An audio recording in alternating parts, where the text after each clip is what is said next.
Hello and welcome to Juicy Scoop. I'm Heather McDonald and I have one of your favorite return guests, superstar, uh, boy band star, documentarian, producer, writer, singer, overall delight, Lance Bass. What a great introduction, Heather. We are looking at the In Touch magazine I know, where I haven't here seen he this yet. is Cute. in Coachella. Aw. Tell us about that. It was so incredible. It was definitely the worst kept secret in Hollywood that we were going to be performing with Ariana Grande.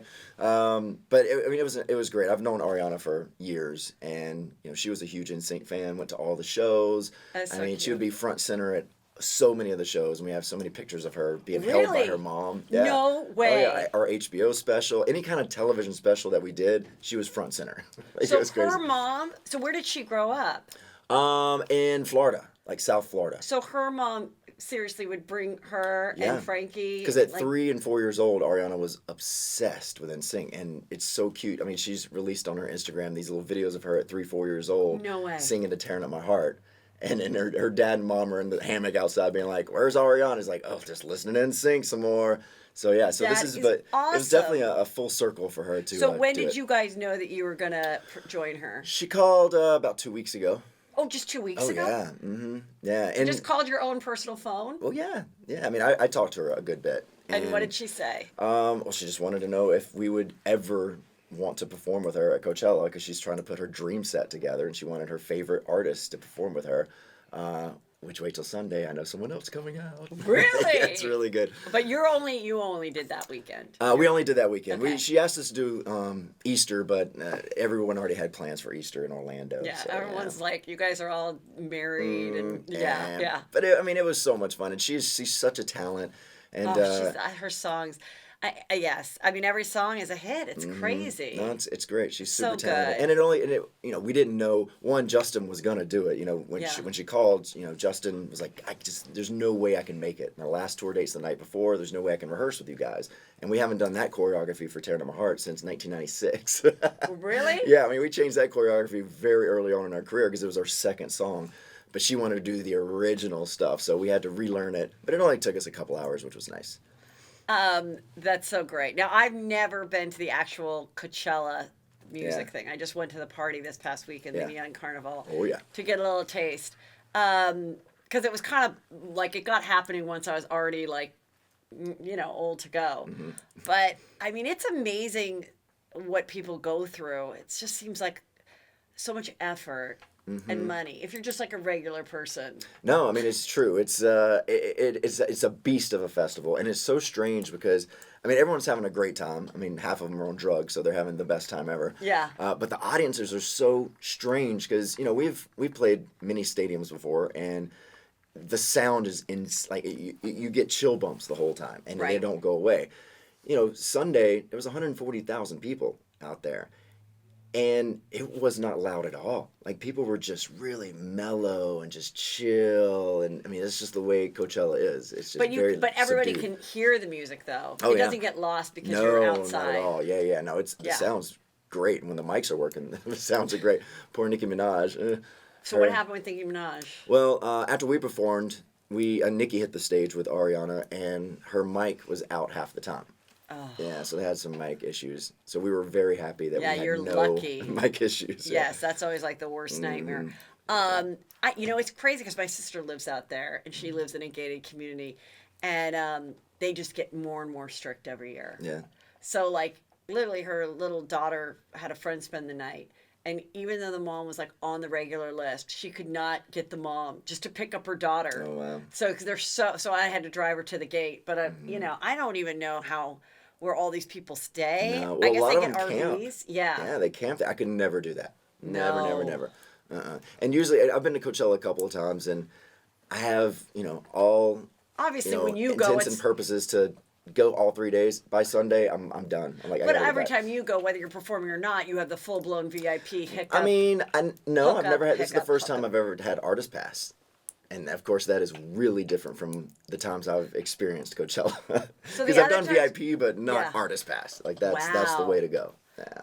So now I'm just spoiled. And there's no way I could go back. And so was it kind of like, even though you've done so much in your life, was this like a like one of those moments? I think this is one of those career-defining moments for sure. That's so awesome. Only because we've only performed one time since we broke up in 2003.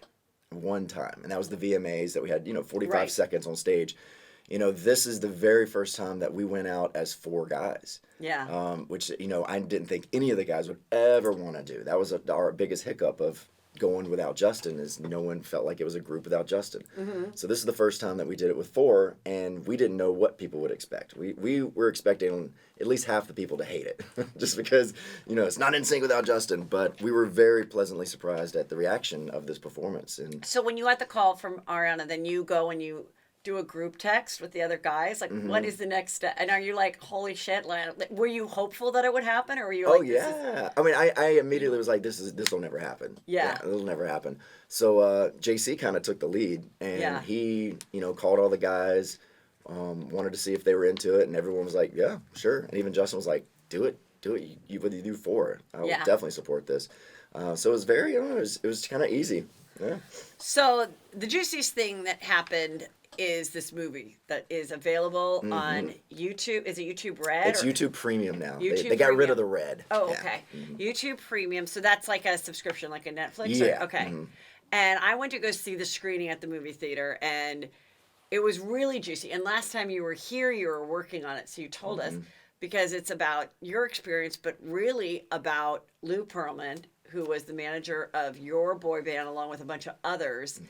And his incredible, crazy, deceptive, American greed He was a crook. type of story. Everyone thinks they know the story of Lou Pearlman just because of the NSYNC Backstreet thing, but the majority of the story is so much bigger than that. Yes. One of the biggest Ponzi schemes in American history. I mean, all these crazy, schemes that he came up with is nuts. I mean, and it was done really well. It's really juicy, and still there's all this money. Again, like if you watch American Greed or Madoff, is along with screwing you guys over management-wise, which we'll talk about a couple things about that.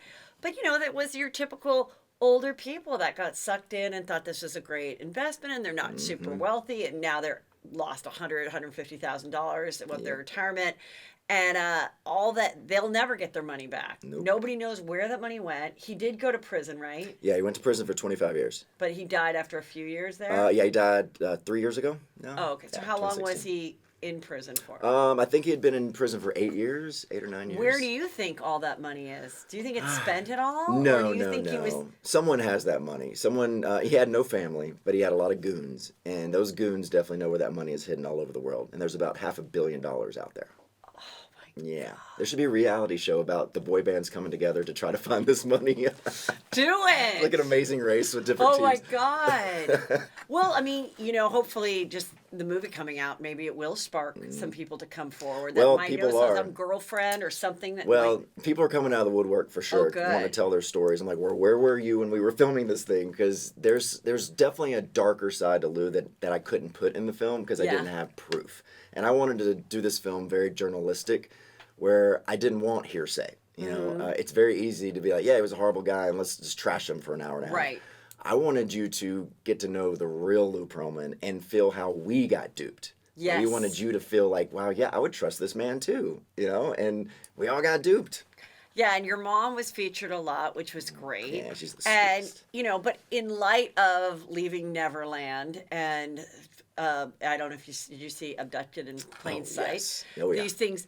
And with Lou Pearlman, you'd see this guy with his pants up, and you're like, this guy's a pervert, but there really wasn't any of that particular going. There's some creepiness. I think he definitely was, attracted to you guys, and there was a couple moments that people talked about where he fished for, which I think it happens where, this is what friends do, and this kind of type of stuff, but nobody, thank God, had a story like the Stars of Neverland. I mean, none of us did. Backstreet and NSYNC, we were the first groups, so we didn't really spend too much time with Lou after we started on the road, but he had several groups that he created after us that spent a lot more time with him. And what was interesting about that is that he created the group. The first group was Backstreet Boys, right? Yeah. So he created this model for this, and then he's like, "This is a hit. So now I'm going to cast another one and make him NSYNC and cast it."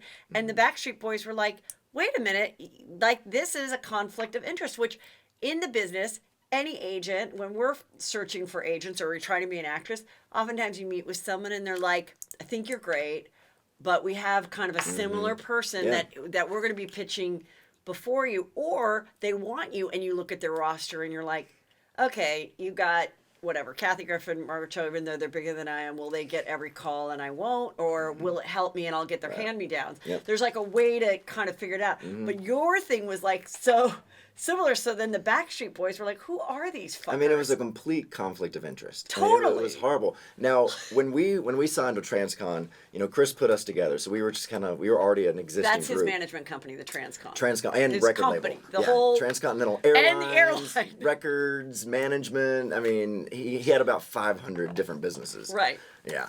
But yeah, wait, what was I saying? About when they signed you after. Oh yeah. So going into this, I was super excited for Transcon because I thought it was going to be like this Motown thing where Right. it was going to be this new label that has all these groups, girls and guys, and we all work together and collaborate together, and we're building a new Motown.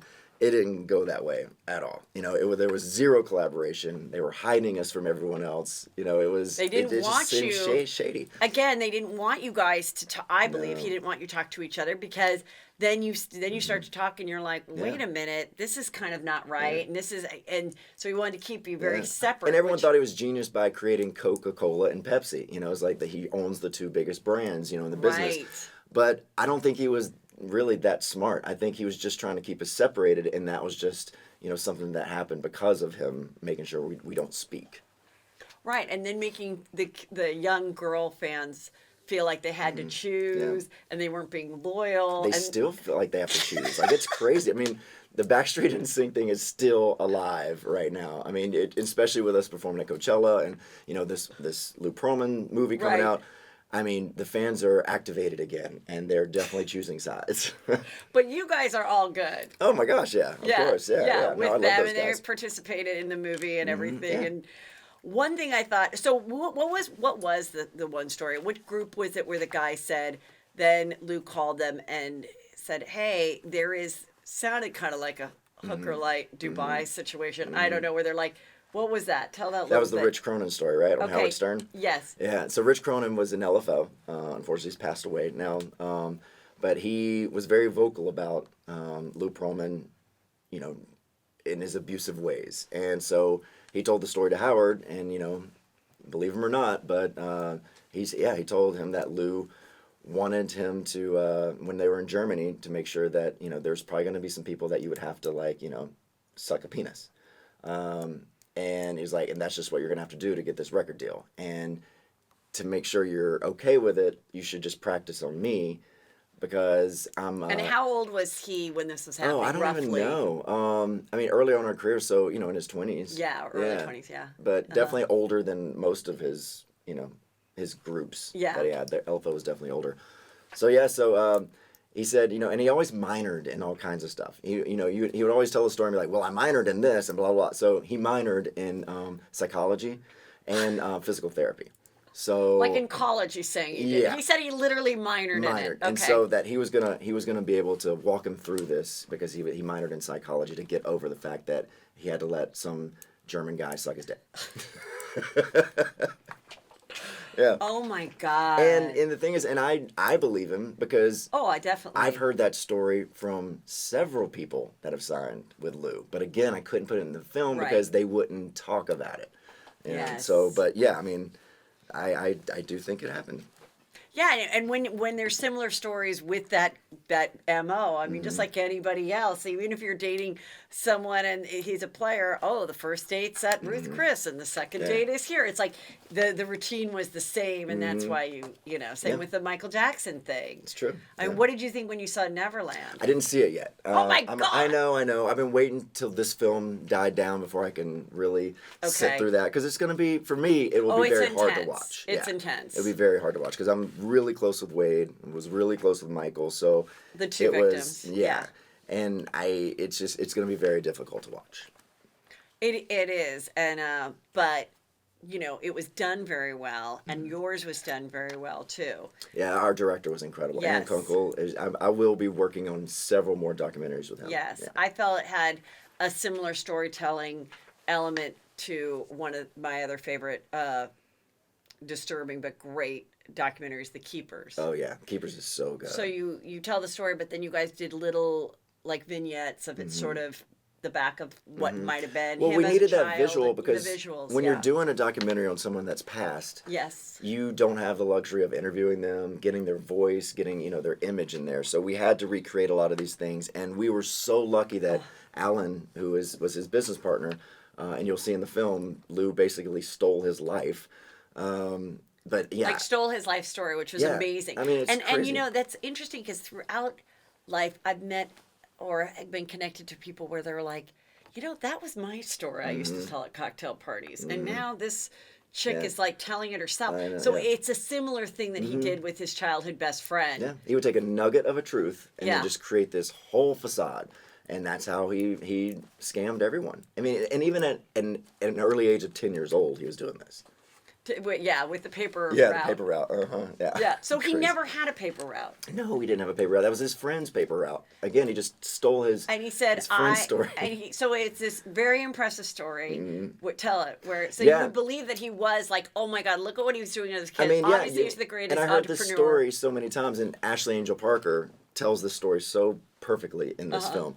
Because I was even duped when I was listening to it. I'm like, oh my gosh, that wasn't true. But anyway, so as a kid at 10 years old, he decided that he would do this amazing business plan where he would buy these different Newsies paper routes and make a deal with Dunkin' Donuts to deliver their donuts and their paper in the morning on Sundays.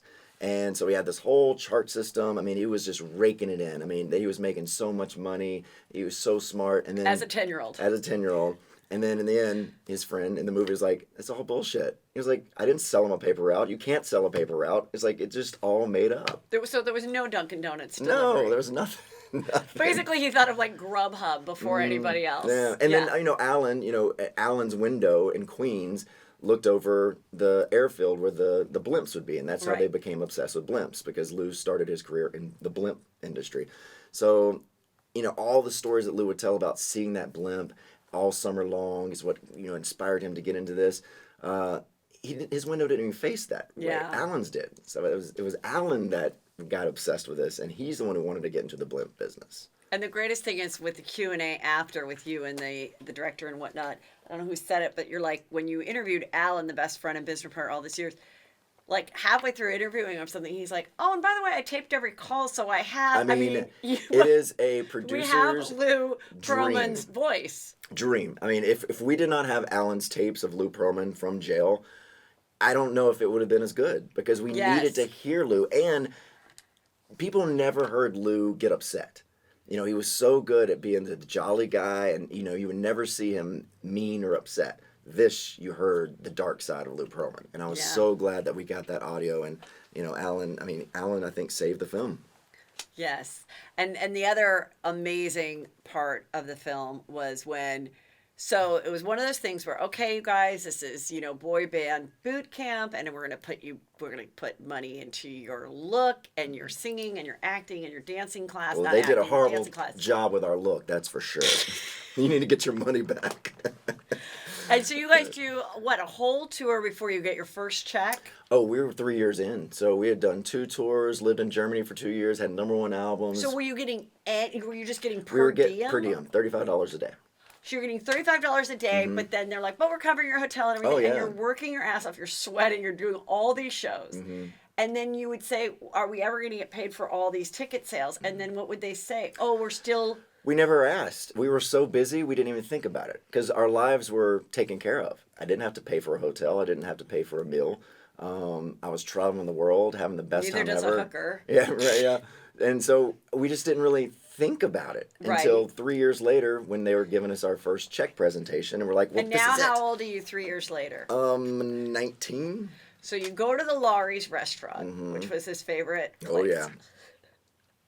And they're like, and they said, tonight you're going to get a check. Yeah. Like, we're so excited. The record label from Germany was there. Our parents were there. This is going to be your first check presentation. So, and I was just calculating in my head, what could this number be? Because, you know, we had definitely sold, you know, I mean, made hundreds of millions of dollars at this point for someone. So I was all just the thinking, ticket sales, oh my all God, the I mean, the merchandise is the bigger than merchandise, anything. and then all the records, actual, and people bought full records. Yeah. So Lou was making millions upon millions upon millions.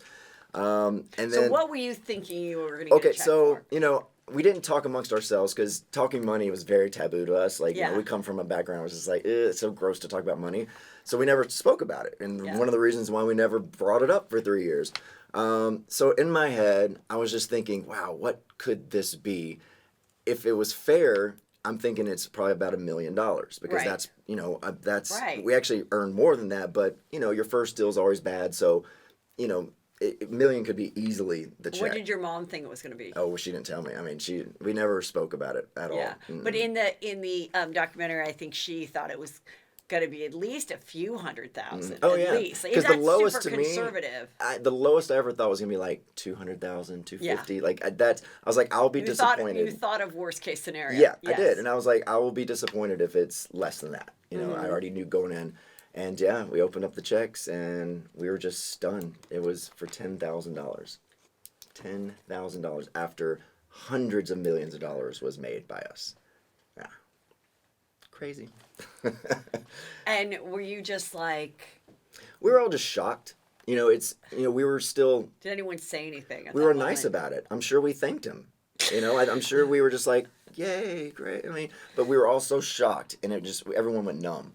And Yeah. we didn't really speak. I went back to my hotel room and I ripped the check up, and I was like, this is insane. Like, there's something wrong with Lou, and we need to figure this out. And that's when JC called his uncle, who was a lawyer, and he was like, okay, we need to figure out how to get out of this contract because we can't work for free the rest of our lives.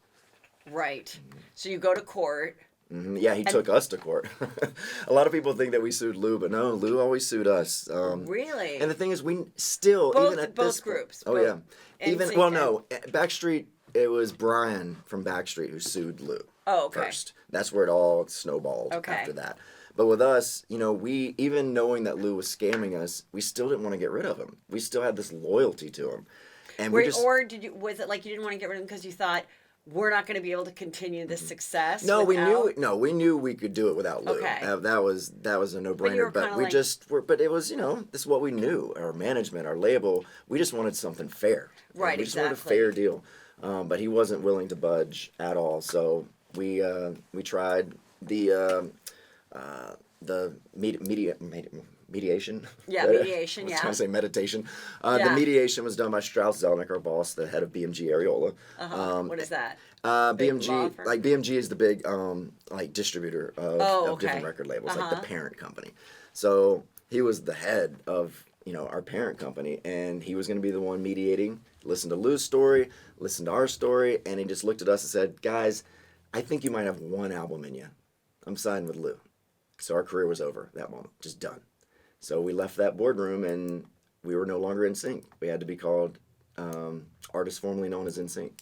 And so Lou took us to court to take the name because he wanted to take the name and start another group. You know, my favorite scene ever is What's Love Got to Do with It? Yeah. When Tina Turner is divorcing the abusive Ike Turner. Mm-hmm. And she's like, I don't want anything from this divorce. I just want my name. I just want Tina Turner because Turner wasn't her last name. No, but that's what makes you the bucks. Yeah, but is that the way that Of you guys course. felt? Yeah. I mean, we Yeah. thought our career was over. If we didn't get the name, out of sight, out of mind, you'd have to start over. And no one was going to start over with us. Right. So we were thinking about, you know, starting our own record label, which again, who knows if that would have been successful. And back then, we didn't have the luxury that we have now of where you guys could have just gone to studio, done your own music, got it out there. It's so easy now. Use to do your own stuff. Instagram to get people to know, But hey, then, I mean, we're now this person. Exactly. I mean, Back God, then, imagine not having that access to people. And you needed that label to, I mean, if you didn't have a label, you weren't getting on Yes. radio at all. So, I mean, you needed that. And so we went to Tommy Mottola, L.A. Reid, you name it, to try to sign us. And they said, no, we would never touch you guys because we don't want to be in part of a lawsuit. And Jive Records was the only one that's, because we left RCA, our record label, and we said, guys, we're no longer in this contract. So you can believe us or not. And they didn't believe us. And Jive signed us the day of the 999 Video Music Awards. Because RCA was running down the streets of Broadway trying to stop us from signing, and they didn't make it in time. He's very Was dramatic. someone literally running? Literally jumped out of the cab, tried to get to... Because there was traffic. Yeah. Oh my God, and that's they amazing. did not get to us in time. Because they believed us then. I'm like, oh, really? We told you a week ago that we were not signed, so... But we signed a jive, and it blew up after that. That's so great. Yeah, it was so juicy. It's a good movie scene. Everyone needs to see this. Yeah, and this doc is one of those things where you have to watch it over and over again because you miss so much, and you just have to talk about it. So I know I've already done it at this point, but tonight we're doing a big Q&A with all the fans because they've just been really wanting to talk Ask about questions. it. Yeah. It's like one of those things where you're like, now wait a minute. Yeah, like because you're catching all of it, and you're like, all right, let's talk about your old friend Britney Spears. Okay. Whose wedding you attended. No. The Vegas wedding. Yes, Oh, you that did. one. I was wondering which wedding. Yes, that's right. Yes, I was there for the first one. Yeah. In Vegas with what was the guy? Jason Alexander. Jason Alexander. Yeah. That was a fun night. That was just one of those crazy Vegas nights where you end up married the next day. You're like, oh shit, what did I do? Yes, but you told me. I remember you said she called you and said, "Get up down here, join us." Yeah, and yeah, because I was in Los Angeles. Yeah, and so I drove up immediately at midnight. I was like, oh shit, is this really going down? So yeah, I went up and joined the party. So everyone's talking about this kind of movement, #Free Britney. Yes, I get tagged on Free Britney all the time. Yeah, when you walked in here, you're like, fill me in. Yeah. So to fill people in, fans of hers, I guess, started a podcast, much like Seeking Richard Simmons. Right. Do you remember hearing about that? Oh, yeah. And we were talking about whatever. Because he was being held by his housekeeper. Yeah, but whatever did happen with it, it was like top of the list podcast. And I guess he's just fine. Yeah, well, he came to the door with the police there and was like, guys, I'm fine. Like, I just don't want to talk to anyone ever again. Yeah, and I was thinking, well, God, you're like 78. Like, who's to say that you're just, maybe you're not at Craig's with the Housewives. Yeah. Like, it doesn't mean that you're being held, captive. Yeah. But it's fun to think that way, though. So, but with the Britney thing, so Britney had her residencies in Vegas. We know that she had the mental illness situation, but for the last 7 years she's been performing in Vegas, doing great. The mom and dad are divorced. The dad is the conservator. She is bipolar, takes meds, and she made an announcement. I'm so heartbroken, my dad's sick, I'm not going to do this tour or this next leg or whatever. I'm going to be with my dad. But then shortly after that, she went and checked herself into a mental facility, and these people started thinking she's being kept against her will, and her mom did some type of cryptic social media post or liking that she agrees with it. And then the other thing I read was that someone that's been a lawyer that's been part of her team for a long time that makes like $500,000 a year, he just resigned in March, which makes me think maybe he's not agreeing with going on. Yeah. But then the same thing, I'm like, but she is someone that has to take her pills every day. Anyone that's dealt with someone that has this, they start to feel better and they don't take their pills. I don't need this anymore. I don't need the pills. And the dad knows well enough, so maybe he was like, no, this is not okay, and he's struggling with his own thing. What do you think is going on? I mean, all of that, could be true. I mean, I don't know, but I put my faith in the doctors that are with her to do the right thing. So, yes. I hope the professionals in this, world are saying, no, she needs to be here. And if she is being kept against her will, then there's a reason for that. Yes. I don't think a dad can do that. I don't think a lawyer can do that. But, doctors can, make that happen. Yeah. And I don't know. She's still got her boyfriend. Yeah, hottie, a body. Hot trainer guy or dancer. What is he? No, he's a trainer. He's a trainer, yeah. So I don't know what's going on with that because it's like there's always been articles about how she wants to get married again and she wants a little girl. Like, I don't know if it's true or not. But it seems like the boys, have done well.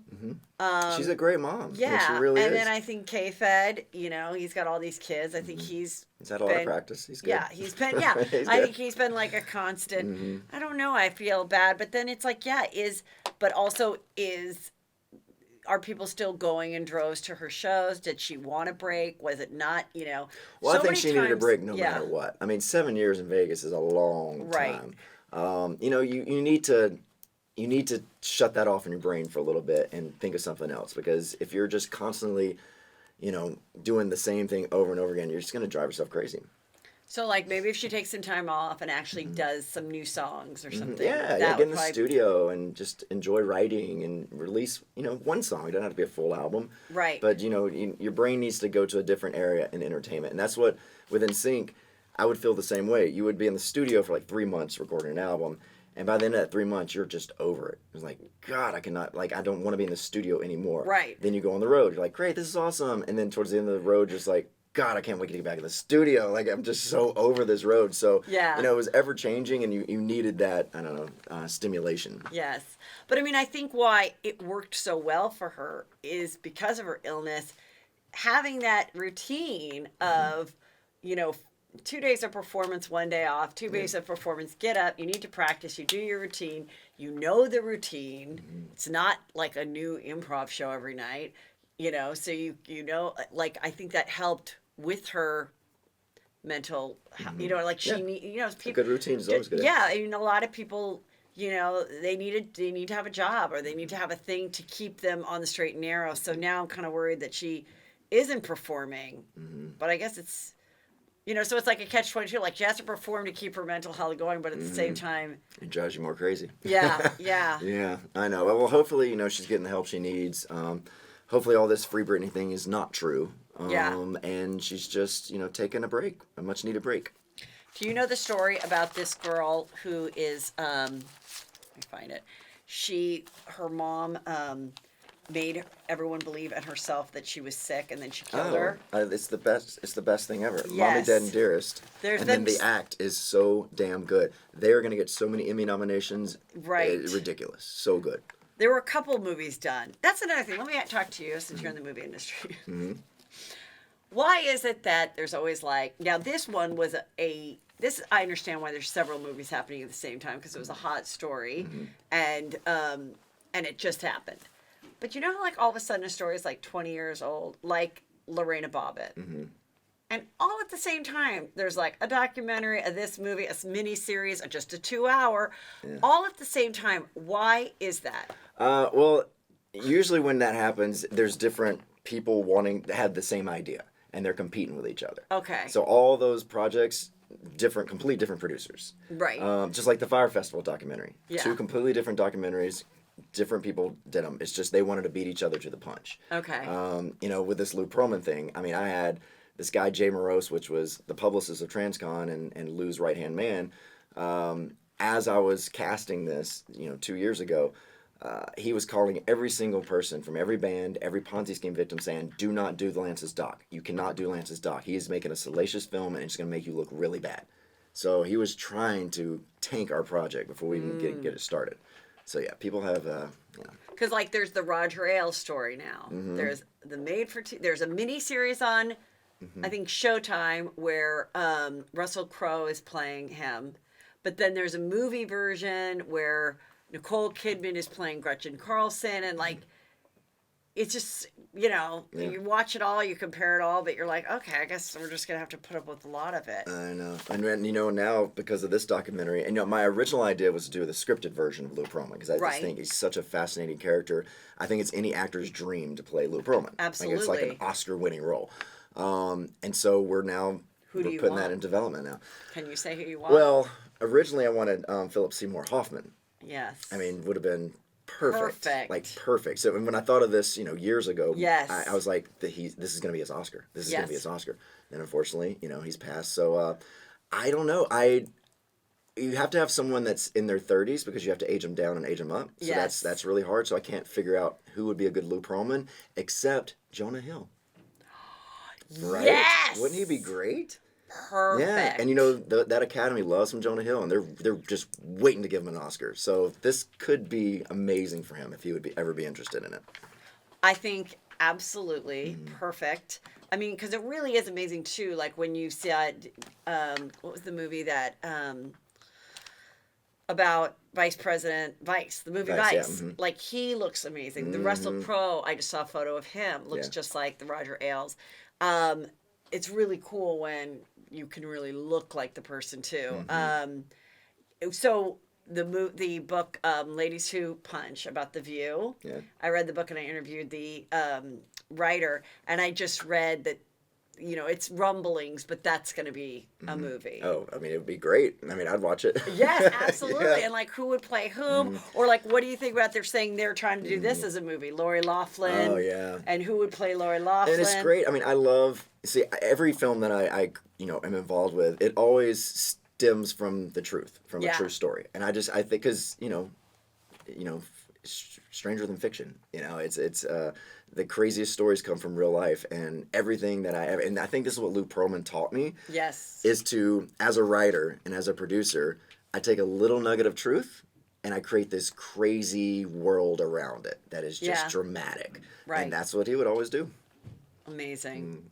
Like with this one, with the Lori Loughlin thing. I mean, she's got to get some jail time, right?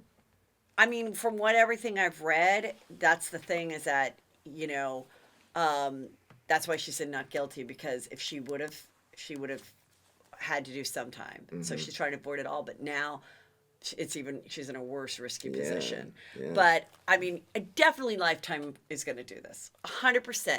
So that'll be just the 2-hour kind of. Too bad she couldn't do her own Hallmark movie. Yeah, that'll be the little cheesy one. But will there be like a more gritty, like Showtime, HBO, Netflix version? Yeah. But like the Lifetime version will definitely be like the girls, like, hey, And it's definitely more Lifetime because, I mean, I don't know how dark this story went. I don't see Lori Loughlin being just like a Lou Pearlman where she's a mastermind behind all this craziness happening. Well, it would be the singer thing, but I still think it would be good to do it with almost like a black comedy. Yeah. Because nobody was murdered, but it is kind of funny. And I would want to see it done that almost, or like a fake documentary,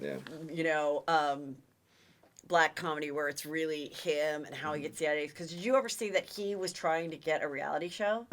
So TMZ found this sizzle reel that he tried to do back in like 2005, where he was like, you have no idea what parents will do to get their kids in school. He was trying to do a reality show about his business of being a consultant. Yeah. It's gonna be really good. Well, I'm looking forward to that. So am I. Let me see what else I want to talk to you about. What do you think about Wendy Williams? I mean, I feel sorry for her for sure. I mean, anyone going through something like that, and they have it's alcohol. Is that what she's? I don't know what she's. Yeah, it's the husband was cheating for years and has a baby and a baby mama. I mean, that would send you to rehab for sure. And now she's in the halfway house still, right? And she finally came out and said, well, first she came out and said, I'm working on a sobriety. I live in the halfway house, but my husband is supporting me. Then the woman, which they've been talking about for a while, the streets, as they would say, have been talking about it, and that supposedly he had this girlfriend and that she's pregnant. Well, that girlfriend gave birth, and then it was a little bit of like, is she gonna? And now she said, I'm in the sober house, and it's making me aware of all the other things that weren't right in my life, and I'm really excited about the future for Kevin Jr. and I. Interesting. So, and she did. And then they saw that she actually did file and serve him. Well, so good. the divorce is happening. Yeah, she should. And I'm really happy. I go on her show sometimes, and I think what she's done, accomplished as a career, you know how daytime is. You were on a show, the Meredith Vieira show, like how competitive that is. And here she was able to have a show where she does it herself for all those years and keep these loyal fans. And so I was worried. I was like, what's going on with this husband? Is she going, because I think she also had pride in that, I've been married for so long and this is my marriage. And it's like, eventually though, you have to be honest, and especially when you're a talk show host, you have to be honest. So I mean, because she's honest about everyone else's situation. Exactly. So, she can't hide her own. So I think by this will just, not only will this be good for her health-wise and mental and in every aspect of her life, but I think it'll just keep the show that much more popular because people are going to be like, okay, she's our girl. And and you can start to relate to someone like that that's going through a hard time. And I'm just so glad that we're in this era where you can go get help and not worry about people making fun of you. Like it's not taboo anymore to go check yourself into a sober house, or like Britney, go and get help. Yeah. It's people are excited to take care of themselves. And everybody I love wants that. you to because they're like, please don't end it. So, okay, let's talk about, do you watch The Housewives? I do. Duh. Okay, so what is your opinion of Puppygate? Puppygate. You said you had a little bit of. Yeah, I mean, it's ridiculous. I So think you and Lisa Vanderpump are good friends. We are. She did she marry you or walked you she down? walked one of my dogs down. She Yeah. walked one of the dogs down the aisle. Your wedding was the best, and you've been friends with her for a long time. Yeah, before Housewives. Yeah, And did you get Chip and Dale from her? I did. It was actually Yes. Kate Beckinsale rescued them, and so she calls. And what kind of dogs are they? They're like They're mixed. Chihuahua, Yorkie, Schnauzers, Okay. and they're the cutest things ever. And they're real brothers, right? The brothers. Oh yeah, They're real There was brothers. a litter of like 7. Yeah. And one is named Chip. One Chip and Dale because they are rascals. I mean, but it's so great in so many ways. I mean, they're the best things ever. So they were the first 2 adopted at Vanderpump Dogs. Is Kate gave them to me, and then I just gave them all to Lisa, and yeah, so they had all of them. They were the first Oh, ones. they had the adopted. full litter. Oh yeah, the full litter. Because How she did- rescued them. Kate rescued them because she wanted one of those dog services to come to your kid's birthday party Oh, so that yes. everyone can play with puppies. So her daughter was turning 18, and so she wanted to have. Her daughter was turning 18 years old. Yeah. Kate Beckinsale has a daughter that. And her daughter's now 20, 21. Wow. Yeah. Oh, yeah. Amazing. Okay. So, these dogs come over. They were way too young to do this. They had parvo. They were hungry. What's parvo? It's like this disease that dogs get and that you can easily pass around at dog parks. Yeah, but it'll Oh. kill you. Yeah. So the puppies were too young to be out and partying. And one had fallen out of a box on the way to it. So Oh I mean, my it's just God. so Kate was like, I'm not giving these dogs. She calls and she's like, I can't give these dogs back. Like, what do I do? I'm like, yeah, you don't give those dogs at all. And she made the owner sign a paper saying they're her dogs now. she kidnapped them, and then she gave them to me, and I gave them to Lisa. That's awesome. Yeah. So what do you think of this All whole right, so storyline? Puppygate. I mean, this storyline is so boring to me. Beverly Hills has just jumped the shark. It isn't. But go ahead. You think it's jumped the shark. Go. Because the whole point is these ladies, especially Lisa Rinna, Yeah. is saying that Vanderpump manipulates the situation and sells stories and basically produces the show. And then the whole time, they're the ones manipulating and bringing all this out too. So I'm like, well, so you're upset with her manipulating the situation, but all this whole season, y'all have been manipulating Kyle and Dorit and everyone to hate on Lisa Vanderpump. When this all went down, I mean, I remember when Lisa told me about the Dorit situation. This was way before they were filming. What did she tell you? Well, she was like, yeah, told me about the Dorit thing, and she was afraid that it was going to get out. So she was even telling me, she was like, I just want to make sure that it doesn't get out on when we start filming, because she wanted to protect her, because she really does love Dorit. And I mean, and her telling me that a month before they even filmed this thing, it just shows you right there that she did not want that story to get out. Like, she really wanted to protect Dorit, but so many people knew that story at that point. Yeah, I mean, that's why I would gonna have get talked to out. the Vanderpump kids too, to the kids. I know, I call them the kids too. Yeah, but I mean, they had all heard about it, and and that's what I've always been saying, because it's like I was accused of selling stories, and it 100% wasn't true, Yep. and I tried to have Us Weekly back it up, and they're like, we don't want to be part of it, and so neither is Radar Online going to ever say what. And so I think that's why, she was like, no, I didn't do this. And I was looking back and watching it, or they went flashback, and Lisa Vanderpump was like, so you think I sold a story to Radar Online and then said it wasn't true to TMZ? And Kyle goes, yeah, that's what everybody thinks. Yeah. And when she said that's what everybody thinks, I'm like, of course she doesn't want to go to the shower. Oh, gosh, no. How I couldn't even. I was telling you I had a similar thing, not similar, but I had a moment that could have been on Housewives. We went to Chaz Dean's Christmas party. You're supposed to bring a gift, like a Toys for Tot gift, and I did not realize that. And I was meeting some of my other friends, and they had many more gifts per person. Okay, and we're taking a photo, and so I jokingly am like, "Give me a Barbie" or whatever. We take a photo, and I drove it under the tree with everybody else. I think we're having fun. I see them throughout the night. The next morning, they went home in a car and they thought I was rude. I was awful. I didn't bring a gift. I took a gift and claimed it to be my own.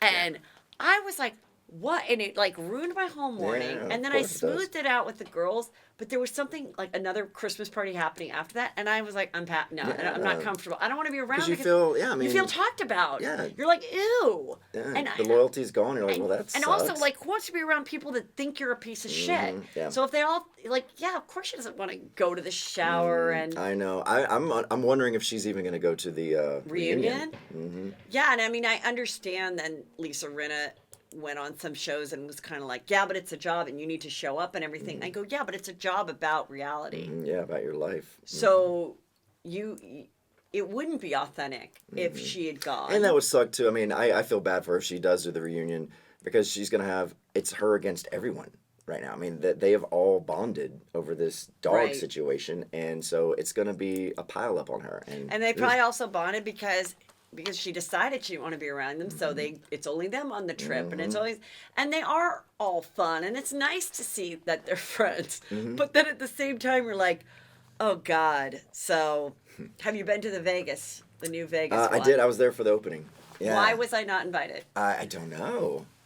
I don't know. Why are you not good with Vanderpump right now? Did you do something to her? I think if I would have like made an effort and reached out to the right people, or even like you and been like, are you going? Who do I talk to? Yeah. Maybe I could have gone. Oh, yeah, definitely. Because I saw it coming up and I was like, ooh, I should try to go to that because it's really rare that I go to Vegas, and I only want to go to Vegas if I have like an itinerary Well, the and a spot plan. it's beautiful. It's so great what How she did was to the that party? place. Party was wonderful. It's Elton John's old place, Fizz. Do you remember Fizz at Caesars? No. Oh, Yeah. yes. Yeah, Because so it's she at, took over that. Yes. And then she put this gorgeous garden in front of that, so it like spills out into the casino. It's really nice. I think that's so smart. So do Yeah. you think there's going to be a Vegas reality show? I don't think so because I said, and I was talking to the producer of Vanderpump Rules, and I was like, please tell me you're sending this cast this summer to film all in Vegas the whole summer. Because that would But be you're saying bring the kids, the real Vanderpump Yeah, kids, Vanderpump, over like, there. And they need to have, come to Vegas they and have work to do there a for the summer summer. show. Yes. That would be the best season ever, right? Right. Just a summer of them in Vegas, and of course, you don't Getting know what Jax tan. is gonna do, and Yeah. like, oh shit. But they've got the wedding though. I know, and that's why it would not be good for him to go to Vegas right now. But he was like, no, we're not really into that, so I don't think Vegas is happening.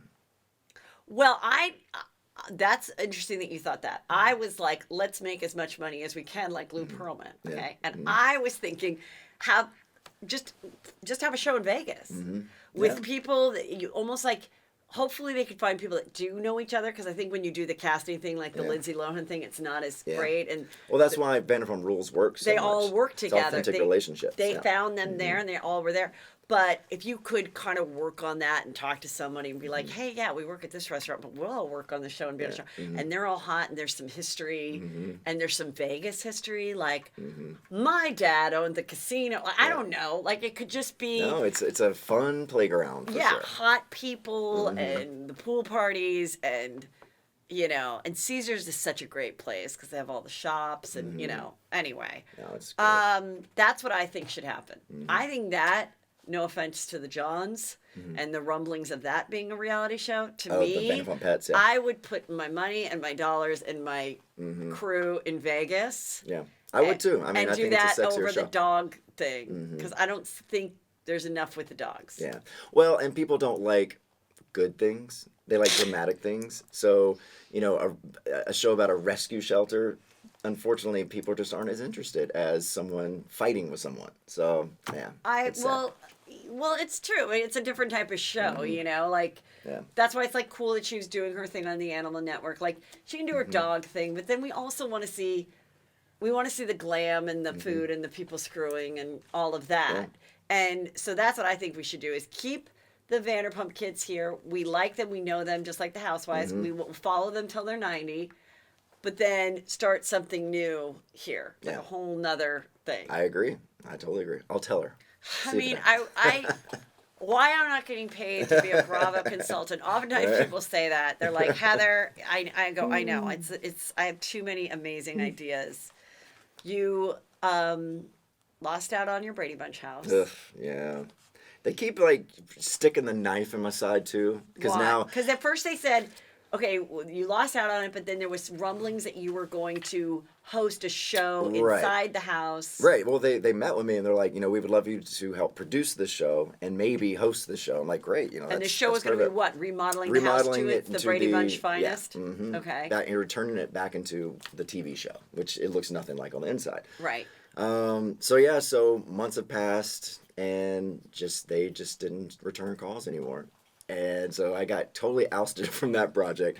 But I did get a Christmas special out of it that I just filmed for HGTV. So I'll be the holiday guy now on HGTV. Oh, awesome. Mm-hmm. What is it? Like we go around and we try to find the craziest displays, Christmas displays in America. Like the people that go really over the top. So wait, did you already shoot it this past Christmas and then it'll come out before? Yeah, we shot it in January. So did you go to Candy Cane Lane?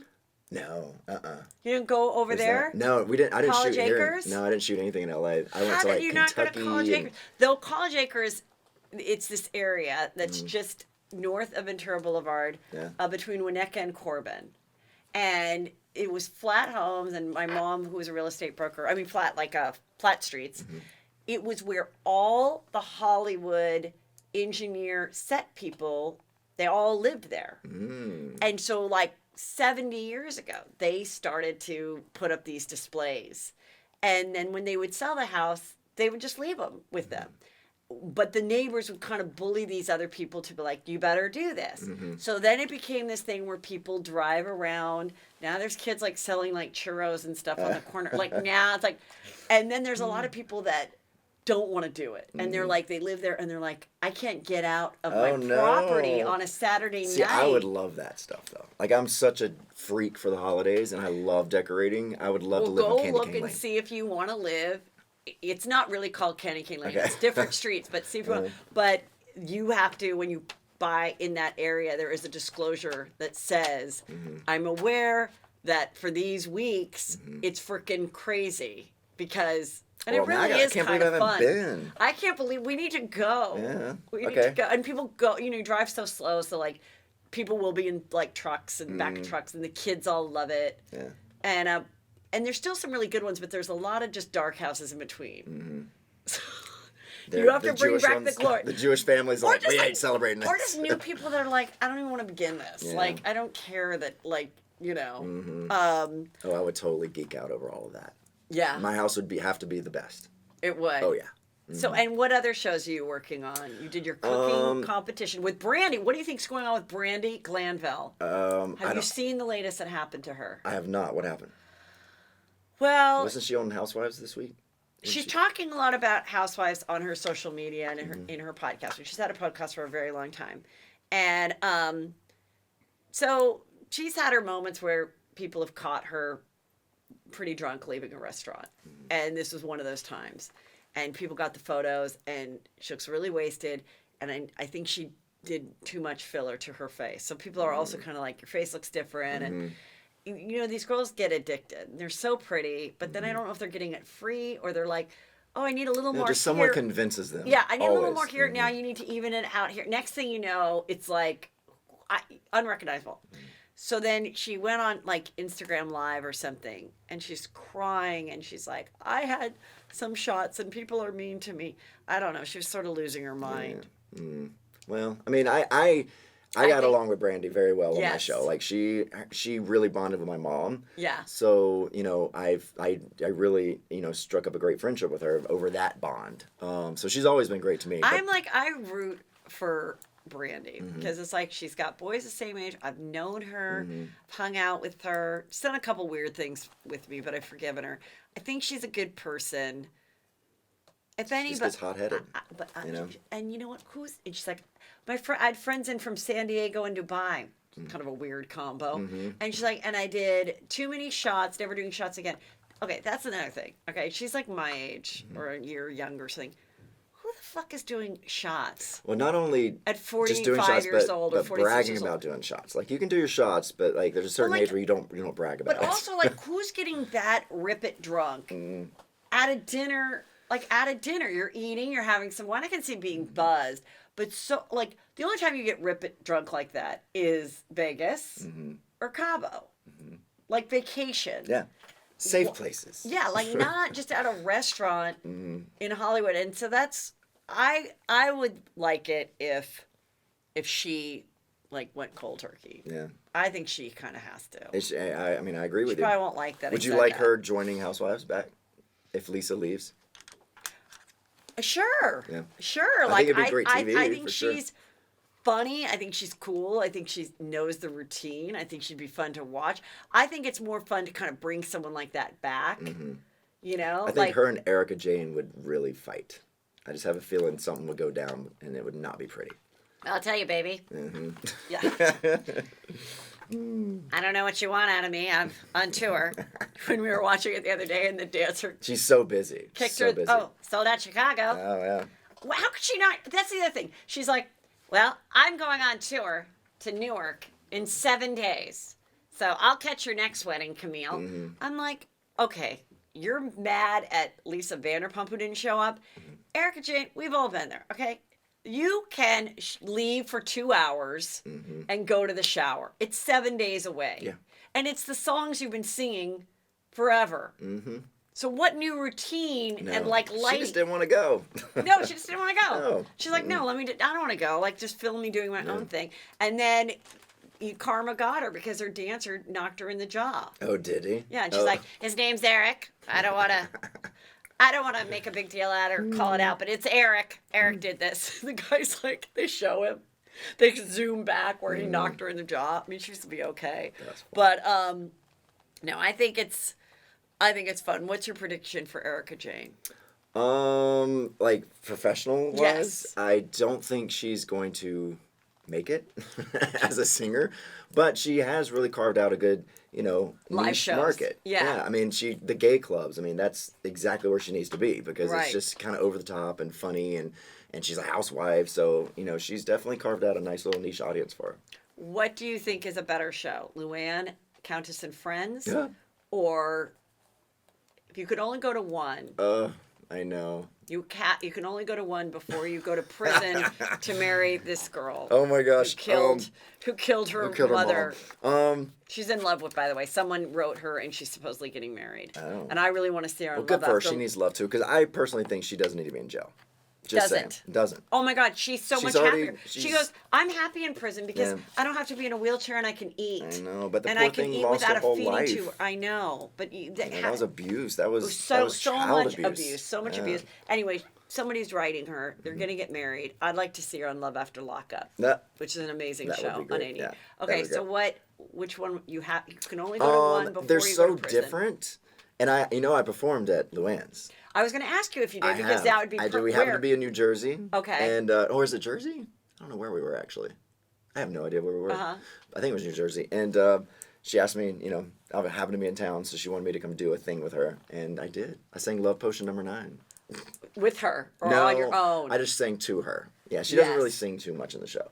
Yes, she I've just kind of gone- curates the whole thing. I've gone to curates. I've gone to the show. I met her. Mm-hmm. She and her team are very nice to me. I hope to get her on the show when she comes out here. she's very sweet. I'm happy for her. It is what it is. It's like, now they're all getting mad, like they're all annoyed. Oh, the cabaret, Luann, they're making that a big thing. And I'm like, you know what? She's bringing joy to people. People like to go to these shows. It makes them it's happy. really fun. Like let people, it go for and the shows are huge. Like she Yeah, does now some she's doing big big theaters places. because it's really funny. I mean, Yeah. the people that come sing are really good, so you get Oh, some yes, good music, yeah, and the band's really definitely. good, and she's just it's just funny to see her do this. So I mean, it works. It really yeah, does. yeah. Though that was good that she scored you. Well, she's been a friend for a long time. So, Yes, had to I give it told her some. I'm happy for her. I hope that I think it adds to everything. And again, I think that first I was like, wouldn't that be hard? Like this, to. First of all, I never thought she came off like she had a drinking problem. Out of all the housewives, Of anyone, the only it's gonna time we be- ever saw her seem drunk is when she fell Right. in the bush, which they were drinking tequila all day. And of course you're going to fall. And you're wearing like a long dress and a wedge heel. Okay. So it's kind of interesting because it's like out of all the housewives, like I said, would I think Brandy needs to, possibly, like that wouldn't surprise me. There's other housewives wouldn't surprise me. What's her name? The She New sort York of surprised housewife. me. She's the one that needs the help. Who? Starts with a D. Dorinda? Dorinda. Yeah, I mean that to Well, I me, don't know that's if the one she- who yeah. that I don't know goes what- 0 to 60. and maybe she doesn't need help, but definitely she's been caught on camera more heavily buzzed, I'll say, than I ever saw. Luann seemed in control. And then I was like, well, maybe that is what an alcoholic is. Maybe she was able to hide it all those years. Well, maybe, yeah. But Yeah. at least she didn't get mean and angry Yeah. like Dorinda does. You know, Yeah. she goes for the jugular when she's drunk. And it's like you can't walk back from that sometimes. Yeah, like I feel like I've never really seen. I think Bethany seems to drink, but keeps her alcohol. Oh, Like, yeah, she's definitely very in control. Very in control. And I kind of thought that about Luann. Sonia, we saw get know, Yeah, she had naked, the- wasted. You know, White girl wasted. yeah, definitely. So I was just kind of, but I do think just like Britney Spears, by Luann having this actual like job and thing that she needs to show up for and stuff is probably really good. Yeah. For the Yeah, sobriety. agreed. You need that. Yeah. Yeah. Need, because what they say, what is the devil's playground? Idle brain. Idle brain. Yeah. is Idle a- mind is the it- devil's playground. yeah, And yeah. it's so true. It's so true. It's, Keep busy yeah, and. Well, Lance, you've been a real delight as always. Oh, well, thanks for Everyone having needs me. to see this movie. Yeah, This I hope you documentary, do. and then it'll become a movie Yeah. which starring I'm Shona super Hill. excited. I wish. Yeah. And we'll say, this is remember when Heather and Lance cast. You're gonna love. It's weird. Who's going to play you?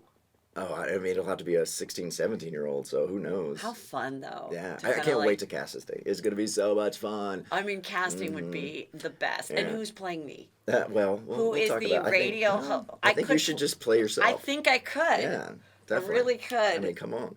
But That'd yeah, be we're excited amazing. about that one. And then I have another film going into production that is a story I've been wanting to tell for over 10 years. And it's about these two fans that followed us on tour, Winter and Meredith. And a lot of the NSYNC fans know these Winnebago girls. It's Okay. hilarious. So basically, these seniors in college who were a little too old to be NSYNC fans, but they just became obsessed with us as They're a, like as a 22. joke. Yeah. Yeah, 21. And so they decided to hatch a plan to be able to follow us on our summer tour, our Pop Odyssey tour. And so they're like, you know what? We don't have any money to do it. We have no transportation. So what we're going to do is we're going to write The Price is Right. We're going to get on the show. One of us is going to get up there and win a Winnebago and enough money to follow NSYNC on tour for 3 months. And it happened just like that. Talk about working the secret. Right? Isn't that crazy? So it's this really funny comedy road trip of these girls, following their favorite band. Like it was so nuts. So that's my next one that I'm real excited about. I'm really excited about that Yeah. too. Everybody follow Lance. See the documentary. See if they're coming. Are you doing live performances right now? Anywhere?